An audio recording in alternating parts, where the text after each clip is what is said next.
There's a kind of pain that doesn't scream. It just quietly stays with you. It's a weight in your chest, a constant hum in the background of your life. Hannah lived with that kind of pain. More than anything, she wanted a child.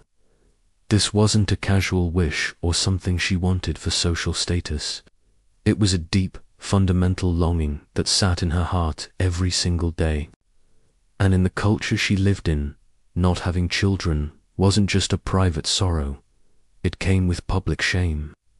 People looked at her differently, as if something was fundamentally wrong with her, like her life was incomplete. Imagine this. Every single year, her family would travel to the house of God to worship. For most people, this was a time of celebration and connection. But for Hannah, it was a source of dread. Instead of feeling comfort, she felt exposed. Her heartbreak wasn't a secret she could keep to herself. It was on full display, surrounded by whispers, by comparisons to her husband's other wife who had children, and by that unbearable feeling of being the one person still waiting while everyone else celebrated their blessings. And waiting. Waiting can make you feel completely forgotten.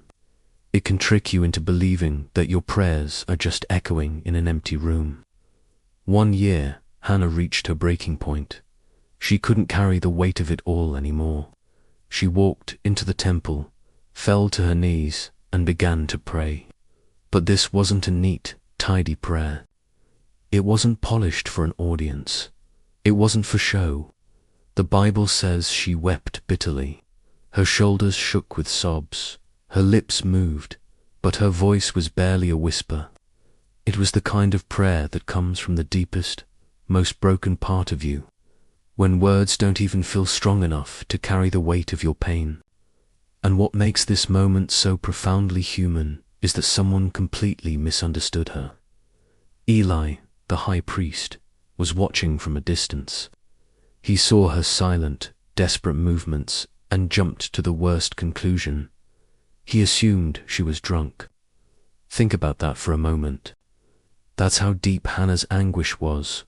Her raw, honest worship looked strange, even scandalous, to someone who didn't know the battle she was fighting inside. But Hannah didn't shrink back in shame. She looked up, her face streaked with tears, and said, "No, my Lord. I am a woman who is deeply troubled. I have not been drinking wine or beer. I was pouring out my soul to the Lord." That one line, "I was pouring out my soul," it holds the stories of so many of us. Because sometimes, when you feel like you have nothing left, all you can do is pour out what remains before God. You pour out the hurt, the disappointment, the confusion, the exhaustion. Hannah prayed with raw honesty. She prayed with a trembling faith that had been tested and disappointed so many times, yet still refused to shut down completely. And then something shifted. It wasn't her circumstances. Not yet. She didn't walk out of the temple with a promise in her hand. But the Bible says her face was no longer downcast. She stood up lighter.